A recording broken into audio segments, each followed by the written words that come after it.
அனைவருக்கும் வணக்கம். நான் உங்கள் 5ஆம் தலைமுறை ஜோதிடர் ராம்குமார் ராஜேந்திரன்.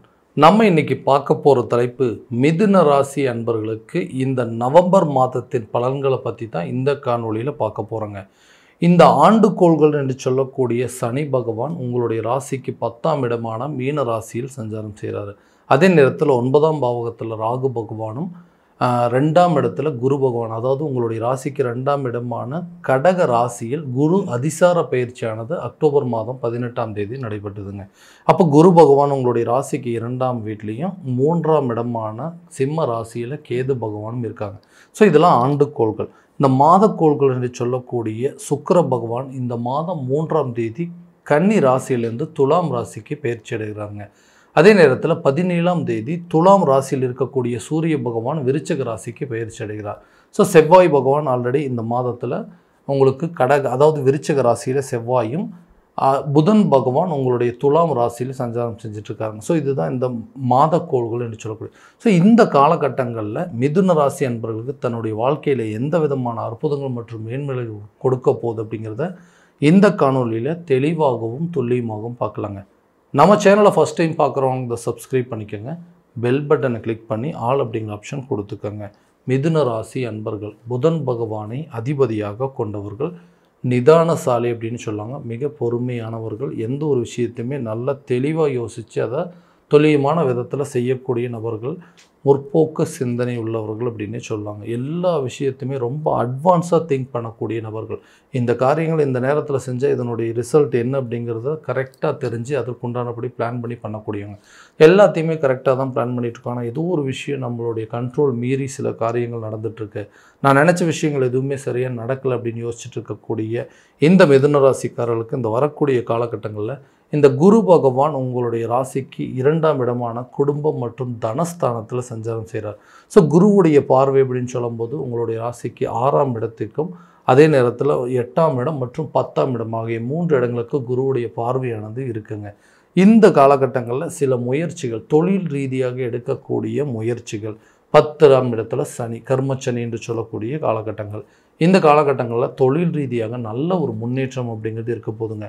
நினச்ச துறையில் நினச்ச தொழிலை கரெக்டான நேரத்தில் செய்யக்கூடிய ஒரு காலகட்டங்கள். அந்த தொழிலில் என்னென்ன மாற்றம் பண்ணணுமோ, என்னென்ன முன்னேற்ற ரீதியாக எடுக்கக்கூடிய முயற்சிகள் நல்ல ஒரு பலனை கொடுக்க போகுது. புதிய தொழிலை தொடங்குவதற்கான சூழல் அப்படிங்கிறதும், ஸோ தொழிலை விரிவுபடுத்துவதற்கான சில வாய்ப்புகள், அந்த தொழிலுக்கு தேவையான பண தடைகள் அப்படிங்கிறது உங்களுக்கு கண்டிப்பாக அகலப்போகுதுங்க. தொழில் ரீதியாக வெளியூர் பயணங்களை மேற்கொள்ளக்கூடிய ஒரு காலகட்டமாக இருக்க போது, தொழிலில் எதிர்பார்த்த விதமான லாபங்கள் அப்படிங்கிறது கிடைக்கும். வியாபார ரீதியாகவும் பல யுத்திகளை கையாளக்கூடிய ஒரு காலகட்டமாக இருக்க போதுங்க. நிறைய நுணுக்கங்கள் கற்றுக்குவீங்க. ஸோ இது வரைக்கும் நம்ம எதுலையெல்லாம் இழந்திருக்கோம், எதெல்லாம் நம்ம தவறு செஞ்சுருக்கோம் அப்படிங்கிறத தெரிஞ்சு அதை கரெக்டான விதத்தில் பிளான் பண்ணி செய்யக்கூடிய ஒரு காலகட்டமாக இருக்க போகுது.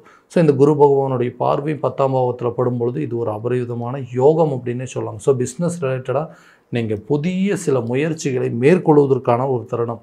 ரொம்ப நாளாக பிளான் பண்ணிட்டு இருந்திருப்பீங்க, இதை இந்த காலத்தில் பண்ணலாமா, இது கிடைச்சா இது கண்டிப்பாக அதை நான் பண்ணுவேன், இந்த விஷயத்தை பண்ணினா இதனால் என்னுடைய வாழ்க்கை வாழ்வாதாரமே மாறும்னு எதிர்பார்த்துட்டு இருக்கவங்களுக்கு இது ஒரு அருமையான காலமாக இருக்க போதுங்க. சனி பகவான் 10ஆம் வீட்லேயும், அதாவது சனி பகவான் மேலே குருவுடைய பார்வைப்படுறதுனால இது ஒரு நல்ல விதமான யோகம் அப்படின்னே சொல்லாங்க. ஸோ தொழிலில் உங்களை ப்ரூவ் பண்ணுறதுக்கான ஒரு காலகட்டமாக இருக்க போகுது. வேலையில் இருக்கக்கூடிய நபர்கள் வேலை ரீதியாக நிறைய முயற்சி பண்ணுறாங்க.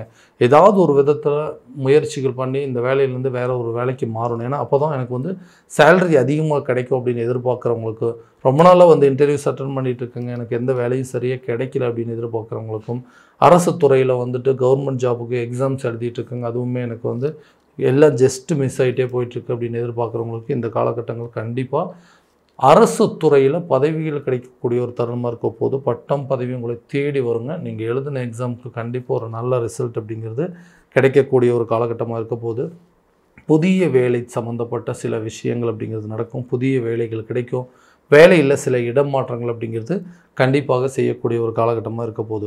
அடுத்தது திருமணம் ரீதியாக ரொம்ப தடைகள் அப்படிங்கிறது சந்திச்சுட்டேன். எனக்கு மேரேஜ் நடக்குமா இல்லையா அப்படிங்கிற சந்தேகங்களும் வந்துருச்சுங்க. ஏன்னா எல்லாம் அமையுதுங்க. கை கெட்டது வாய் கெட்டல. திடீர்னு ஏதோ ஒரு காரணத்தினால வந்து திருமணம் நின்று போகிற அளவுக்கு சில சூழ்நிலைகள் வந்துருச்சு. ஸோ திருமணம் அப்படிங்கிறது ஒரு பெரிய எதிர்பார்ப்பாகவே இருக்குங்க. குடும்பத்தில் ஒரு கூடிய சீக்கிரத்தில் நல்ல சுப நிகழ்வுகள் நடக்காதான்னு எதிர்பார்க்குறவங்களுக்கு கட்டாயமாக கூடிய விரைவில் திருமணம் சம்மந்தப்பட்ட யோகங்கள் அப்படிங்கிறது கண்டிப்பாக நடக்குங்க. குடும்பத்தில் ஒரு புதிய நபர்களுடைய சேர்க்கை உண்டாகும். குடும்பத்தில் இருக்கக்கூடிய பிரச்சனைகள் அப்படிங்கிறது படிப்படியாக தீருங்க. கணவன் மனைவிக்கிடையே இருக்கக்கூடிய சண்டை சச்சரவுகள் அப்படிங்கிறது அடியோடு தீரக்கூடிய ஒரு தருணமாக இருக்க போகுது. எதுக்கெடுத்தாலும் சண்டை போட்டுட்டு இருக்குது, எதுக்கெடுத்தாலும் வந்து தேவையில்லாத ஆர்கியூமெண்ட் அப்படிங்கிறது இருக்குது. குடும்பத்தில் இருக்கக்கூடிய நபர்களால் அவங்களுக்கு அவங்க ஒருத்தருக்கு ஒருத்தர் வாக்குவாதம் பண்ணி இன்றைக்கி வந்து ஆளுக்கு ஒரு திசையில் வாழ்கிற மாதிரி ஒரு சூழல் அப்படிங்கிறது ஏற்பட்டுச்சு. எதனால் இப்படி நடந்ததுன்னே தெரியலைங்க. ஒரு நல்ல அண்டர்ஸ்டாண்டிங் அப்படிங்கிறது எதையும் விட்டு கொடுத்து போக மாட்டேங்கிறாங்கன்னு எதிர்பார்க்குற நபர்களுக்கு கண்டிப்பாக கணவன் மனைவிக்கிடையே நல்ல ஒரு அந்யோன்யம் அப்படிங்கிறது ஏற்படுங்க. அவங்களுக்குள்ளே இருக்கக்கூடிய பிரச்சனைகளை பேசி தீர்த்து கொள்ளக்கூடிய ஒரு தருணமாக இருக்க போது காதலர்கள் மத்தியில் இருக்கக்கூடிய ஒரு சில சண்டை சச்சரவுகள் அப்படிங்கிறது தீருங்க. அந்த காதல் விவகாரங்கள் திருமணம் லெவலுக்கு போகக்கூடிய ஒரு காலமாக இருக்க போகுது. ரொம்ப நாளாக வந்து ஒரு நபரை எதிர்பார்த்துட்டு இருந்தோம். அந்த நபர்கள் வந்து இருக்கிற வரைக்கும் எல்லாமே நல்லபடியாக இருந்துச்சு. இன்றைக்கி எல்லாமே வந்து என் கையை மீறி போயிடுச்சுங்க. சின்ன விஷயம் என்ன நடந்ததுன்னே தெரியல. நான் எந்த தவறும் செய்யாமல் எனக்கு அந்த தவறுக்கு தண்டனை அனுபவிச்சுட்ருக்கேன். 2 பேத்துக்குள்ளே பிரிவினை எப்படி ஏற்பட்டுருச்சுங்க. நம்ம எதிர்பார்த்த நபர்கள் நம்மளை வந்து சேருவாங்க அப்படின்னு யோசிச்சுட்டு இருக்கக்கூடிய நபர்களுக்கு கண்டிப்பாக இதில் இருக்கக்கூடிய சண்டை சச்சரவுகள் அப்படிங்கிறது தீர்ந்து பிரிந்த நபர்கள் ஒன்று சேரக்கூடிய ஒரு காலகட்டமாக இருக்க போகுது. புத்திரர் சம்மந்தப்பட்ட அனுகூலங்கள் இந்த 5ஆம் இடத்துல சுக்கிர பகவான் சஞ்சாரம் செஞ்சுட்டு இருக்கிறதுனால ரொம்ப நாளாக வந்து குழந்தை பாக்கியம் எதிர்பார்த்துட்டு இருக்கிற நபர்களுக்கு குழந்தை பாக்கியம் அப்படிங்கிறது கண்டிப்பாக ஏற்படுங்க. பூர்வீக சொத்துக்களில் இருக்கக்கூடிய வில்லங்கங்கள் அப்படிங்கிறது தீரும். பூர்வீக சொத்துக்கள் உங்கள் கைக்கு வந்து சேரக்கூடிய ஒரு காலகட்டமாக இருக்க போகுது.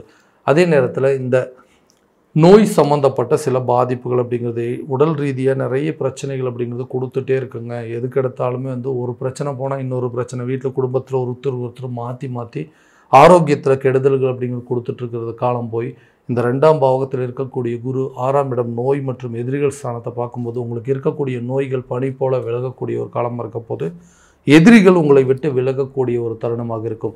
புதிய சொத்துக்களை வாங்குவதற்கான முயற்சிகளும் புதிய வீடு கட்டுவதற்கான ஒரு யோகம், வண்டி வாகனங்கள் வாங்குவதற்கான சில அமைப்புகள் அப்படிங்கிறது இந்த காலகட்டங்கள் இருக்கும். நிறைய முயற்சி பண்ணிட்டேனால எதுவுமே பண்ண முடியல. அட்லீஸ்ட் ஒரு ப்ராப்பர்ட்டியை விற்றாவது புதுசாக ஒரு வீடு கட்டணும், அல்லது புதுசாக ஒரு இடத்துல வந்து புதிய சொத்துக்கள் வாங்கணும், பழைய வீடு பூர்வீக சொத்துக்களை விற்று அந்த புதிய ப்ராப்பர்ட்டி ஏதாவது வாங்குறதுக்கு முயற்சி பண்ணிட்டு இருந்தீங்கன்னா இந்த காலகட்டங்களில் அதற்குண்டான பலன்கள் அப்படிங்கிறது கண்டிப்பாக இருக்குங்க. கல்வியில் நல்ல ஒரு மேன்மை அப்படிங்கிறது இருக்கும். கல்வி ரீதியாக இதுவரை இருந்து வந்தால் ஞாபக மறதிகள் அப்படிங்கிறதாகலும் கல்வியில் நல்ல ஒரு உச்சத்தை தொடக்கூடிய ஒரு காலகட்டமாக இருக்க போகுது. கல்வி சம்மந்தப்பட்ட இடத்துல இந்த குரு பகவான் சஞ்சாரம் செய்கிறதுனால கண்டிப்பாக கல்வியில் நல்ல ஒரு மேன்மை, நீங்கள் எதிர்பார்த்த இடத்த உங்களுடைய கல்லூரி படிப்புகள் அப்படிங்கிறது மேற்கொள்வீங்க. கல்லூரி படித்து முடித்தவர்களுக்கு வேலை சம்மந்தப்பட்ட சில முயற்சிகள் பலன் அப்படிங்கிறது கொடுக்குங்க. ஆரம்ப கல்வியாக இருக்கட்டும், கல்வியில் நல்ல ஒரு மாற்றத்தை கொடுக்கக்கூடிய ஒரு காலகட்டமாக இருக்க போகுதுங்க. கல்வியில் இதுவரை இருந்து வந்த தடைகள், அது மூலமாக இருந்து வந்த வீண் விரயங்கள் அப்படிங்கிறது தீருங்க. எதிர்பார்த்த இடத்துலேருந்து எதிர்பார்த்த தொகைகள் அப்படிங்கிறது உங்கள் கைக்கு வந்து சேரும். ஏன்னா அந்த பணம் ரீதியாக பணம் அப்படிங்கிற ஒரு விஷயத்தினால வாங்காத கடனுக்கு வட்டி கட்டக்கூடிய ஒரு கால சூழ்நிலைகள் அப்படிங்கிறது ஏற்பட்டுச்சுன்னா யாருக்கோ உதவி செய்ய போய் அந்த உதவி பண்ணதுனால இன்றைக்கி அது மூலமாக சில பிரச்சனைகளை சந்திச்சிட்ருக்கேன். ஏன்னா நான் சம்பாதிக்கிற பணம் மொத்தமாகவே தேவையில்லாமல் அந்த தொகையை வந்து வட்டியாக கட்டிகிட்டு இருக்கேங்க.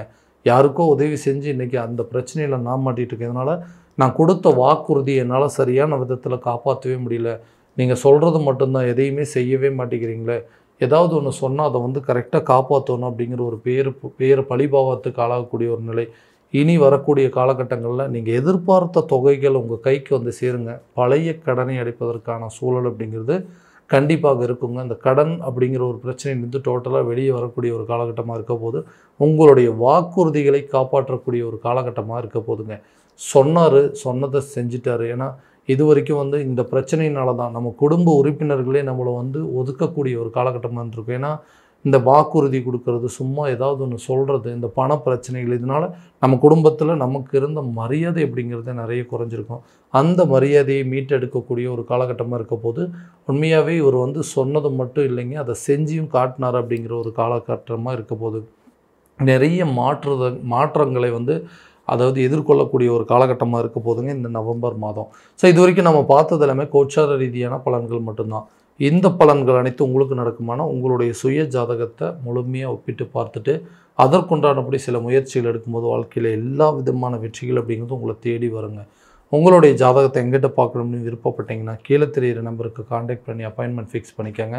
அப்படி இல்லையா உங்களோட ஜாதகத்தை வாட்ஸ்அப் மூலமாக அனுப்பிச்சி வச்சிங்க அப்படின்னா தெளிவான முறையில் கணிச்சு துல்லியமான பலன்கள் அப்படிங்கிறது உங்களுக்கு தெரியப்படுத்தப்படுங்க. மீண்டும் அடுத்த காணொளியில் உங்களை சந்திக்கும் வரை உங்களிடமிருந்து விடைபெறுவது உங்கள் ராம்குமார் ராஜேந்திரன். நன்றி.